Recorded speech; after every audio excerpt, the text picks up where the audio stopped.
Hello everybody. As we get started, this is going to be a flint striker for the North Texas Blacksmithing Association. This is a how-to video. We are using 1084 knife blade steel or tool steel, and we are going to be doing an oil quench when we're done. I started off with a piece that is 4.5 inches long by 1/2 inch wide and 3/16 inch thick.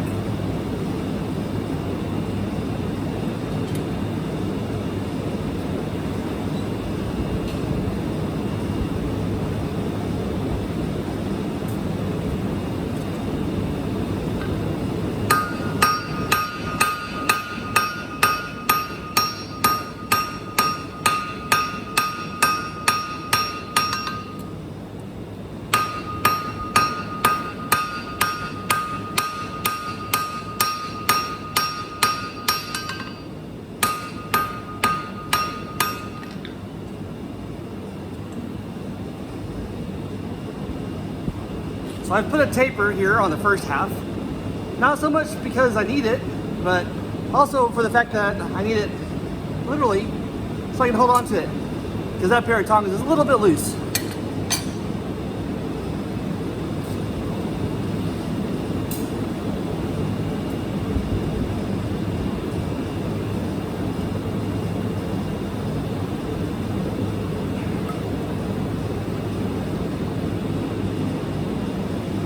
So this is not going to be one of those Black Bear forge videos or any of those fancy videos like that.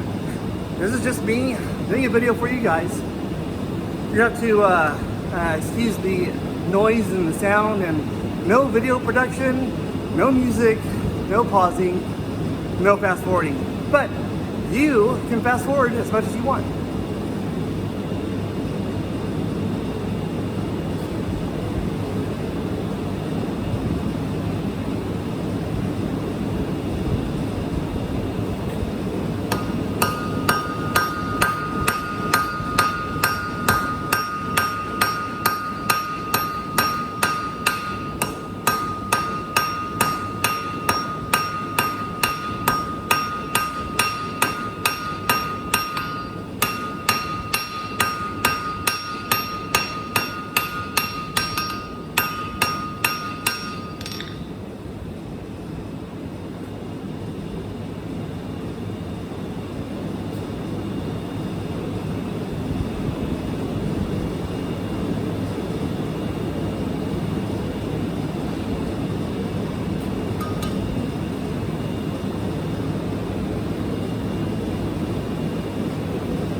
So this is going to be what a lot of people consider to be a Viking style. Really simple. It has two ends that are going to curl into the C shape with a backwards curl on the end of it. I want to try and keep this as thick as possible so it has a long life.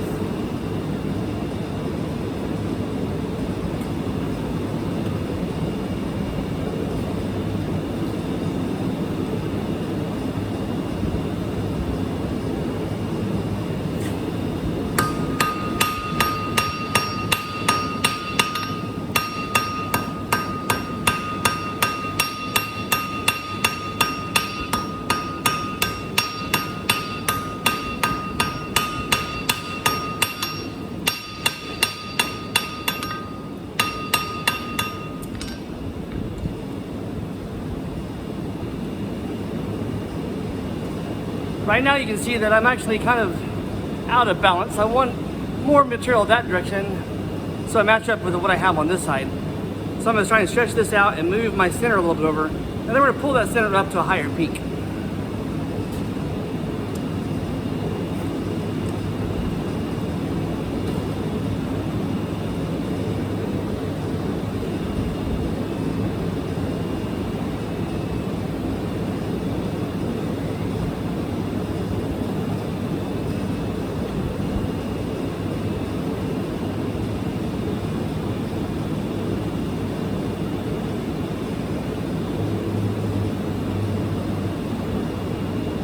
While you're waiting for heats, just entertain yourselves. Have some fun.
Sometimes as you're drawing out both ends, you feel like you're chasing one end and the other, a little bit back and forth and back and forth. And you are, but that gives you a little bit of a longer piece and nicer opportunities for grander curls. So, not a bad thing.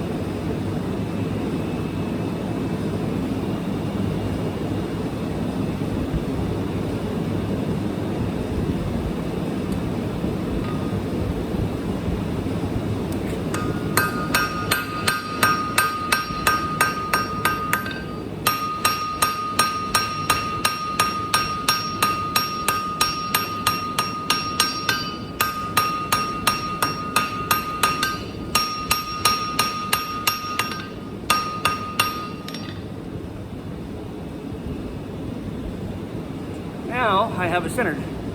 So now will be the time to pull this up and make it a little higher peak.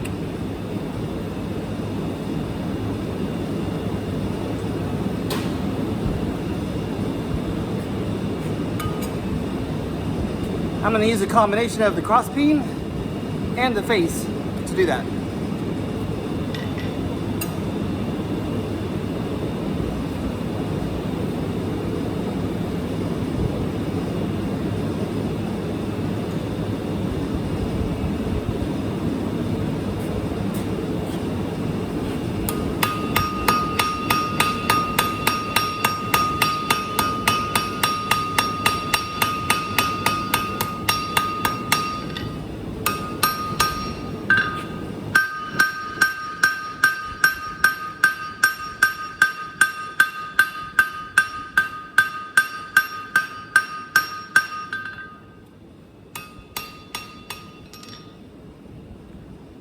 Much higher peak. But as you can see in the light, we got a pretty good divot, and if you look on our edge is pretty close to the same though.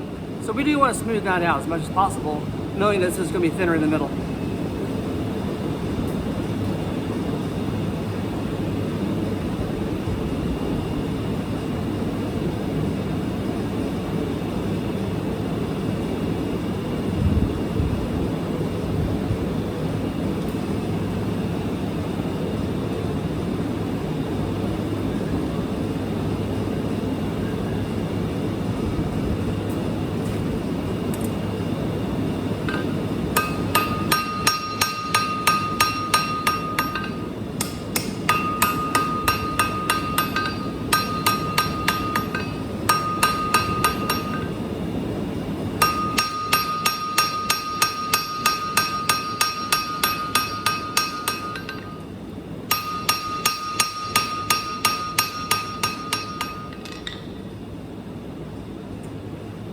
you might be able to see that I'm actually thicker on this side and thinner on the other side. But my middle, all the way out to the end, is now a nice even taper. We're gonna do the same thing on the other side.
So now we have our peak in the center. Our edge is the same all the way down. Now we're gonna do our curls on the ends first, and then the big curls over.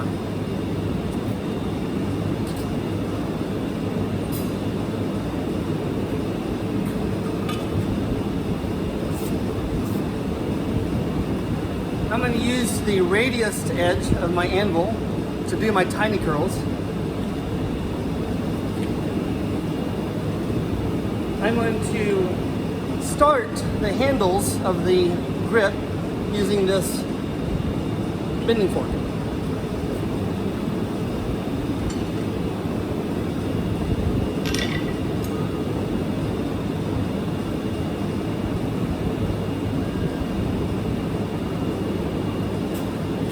I want my peak to be up.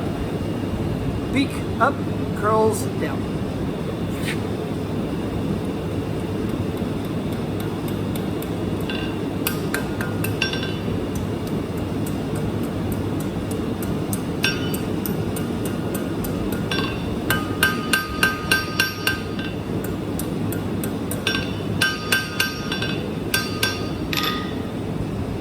Your curl does not have to touch. A lot of people think it must, but nope, it doesn't always have to.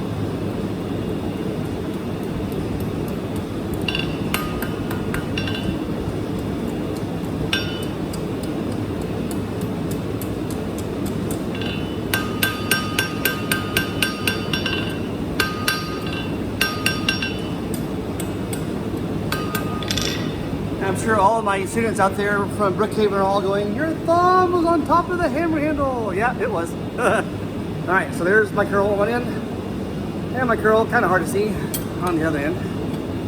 There's a little bit better. All right, now we're gonna take this curl, we're gonna bend it up until we get back over the top of that point.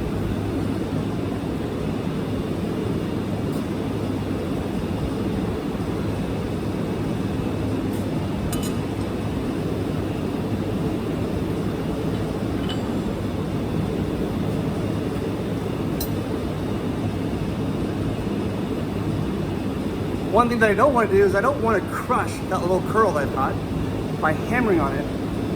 I can't quench it in water because I might snap it off. So I'm going to use my hammer and the anvil and pinch that curl between the two to suck the heat out of it. And then when it's cool enough, I can hammer on it.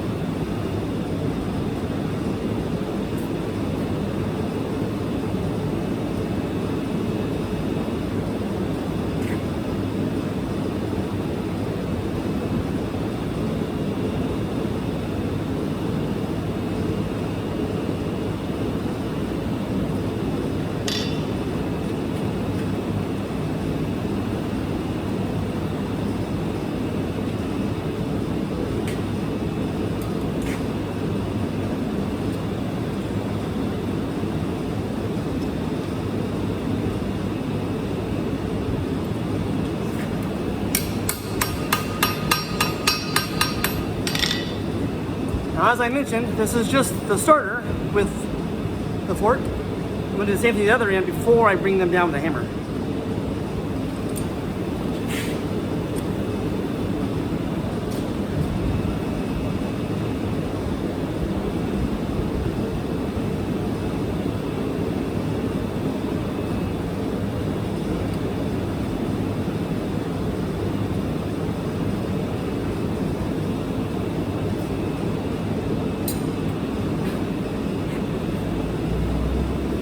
As a reminder, our North Texas Blacksmithing Association will be July the 9th at the Frisco Heritage Museum in Frisco at Gabby's Blacksmith Shop by the railroad tracks. It's just south of Main Street and just a little bit to the east of the Dallas North Toll Road. If you've not been there before, come out. I will actually have my summer class out there with me, so we'll have a good number of people, I hope. This competition for the Flint Strikers is for one and all. Doesn't matter your skill level, just give it a try. You don't have to do a double curl like I'm doing. You can do a single curl where you only have one half of what we're doing today. But there's lots of opportunities, lots of experience that you'll learn from this. And along with this video, when I post this, you will see a list of metals and the best ways to harden them, whether it is in oil or in water.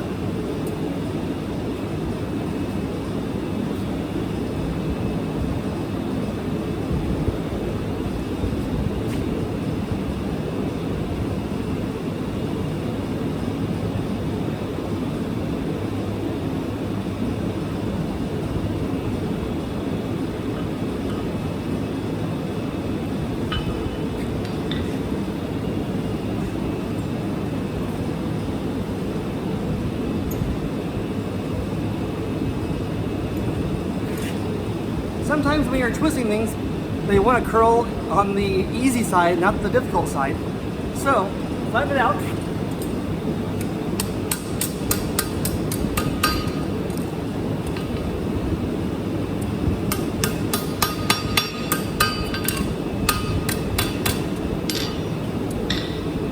If it's a little bit lopsided, that's not a big deal. We fix that with a heat and hammer.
Before you pinch down one side too much, bring the others.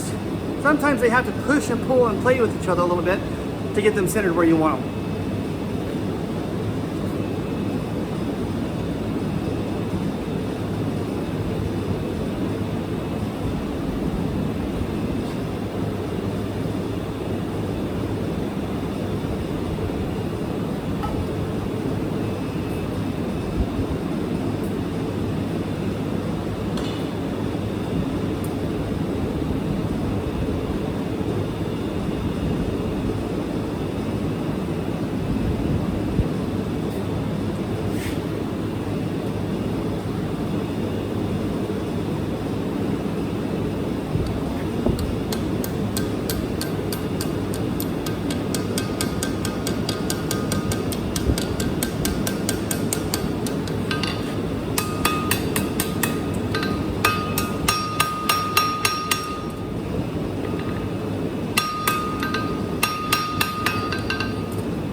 So you notice that I have one side that closed and one side that stayed open.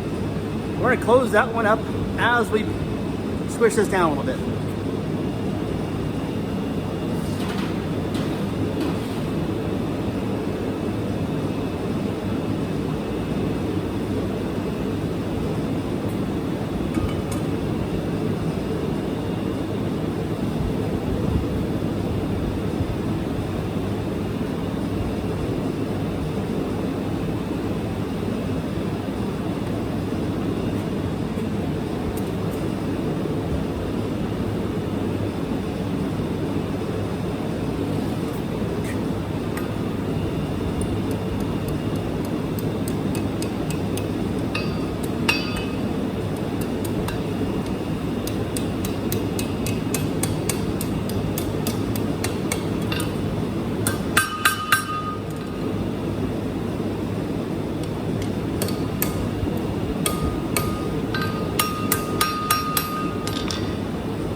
If you happen to have an overlap where one wants to overlap the other one, don't try and fix it here. You actually fix it down here.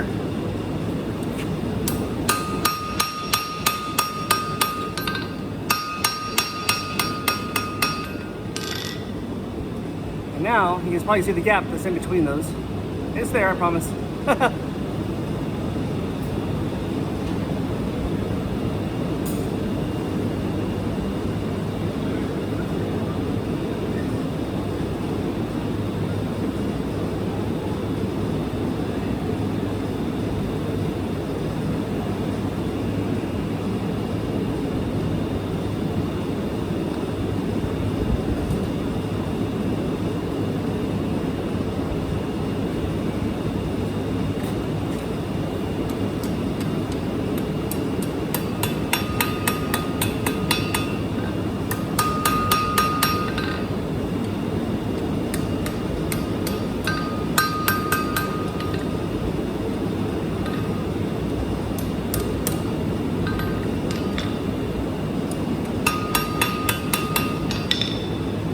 So it doesn't absolutely have to be perfect, but the closer the better.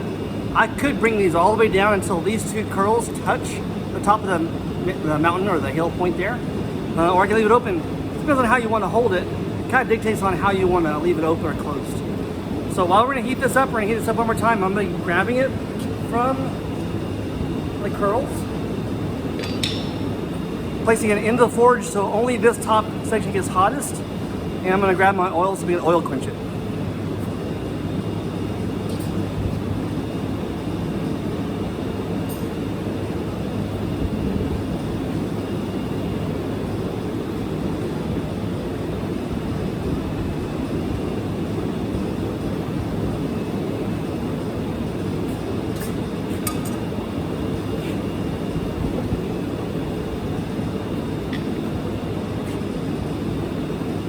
This is your last chance to make any changes. Anything you want to do forging wise needs to be done now. Once you put in the oil, it's too late.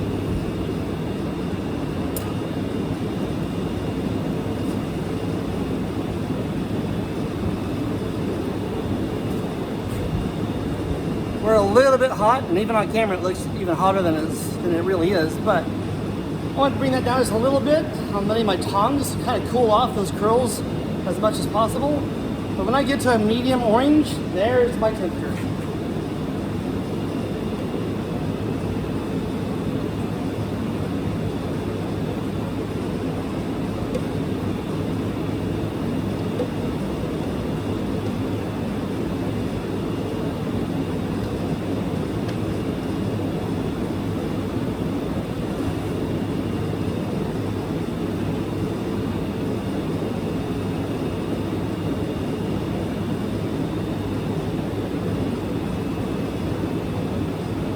I want that to be as hard as I possibly can get it. I also don't want to drip oil all over my shop. But if you take a note, before I go and clean this off, notice how it has these gray flecks in it. That is a sign of a good hard steel. All right, let me go wipe it off.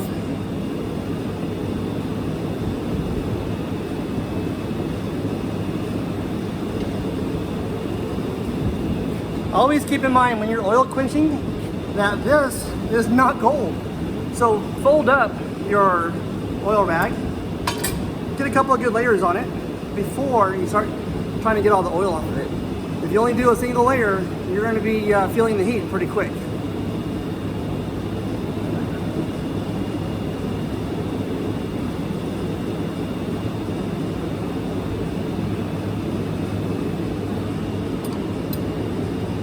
So all the knife makers out there are going to cringe at this, but remember the golden rule about cooling off steel in water, and that is if it is touchable, if you can touch it, you can quench it. So I can definitely quench it in water and not worry about it cracking or breaking on me.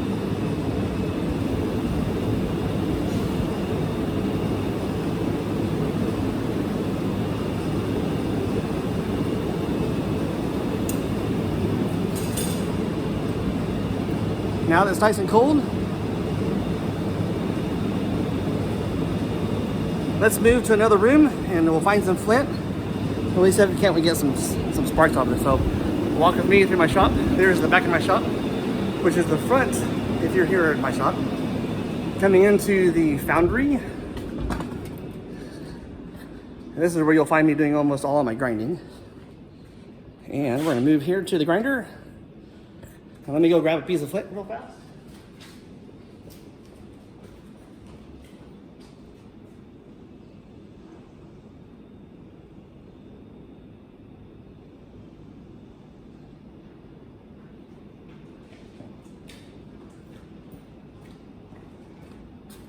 This will be a little bit loud, but what I want to do is I want to take off that surface where it has decarbonized.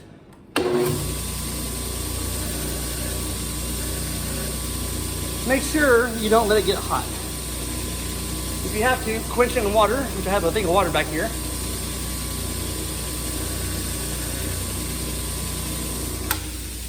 As long as it stays cold, you're good. Now, in a moment of truth, will it work? Let's find out. And success. So, there is a double-ended or a C-shaped Viking striker made out of 1084 and oil quenched. Have fun, good luck, and we'll see you in 2 weeks.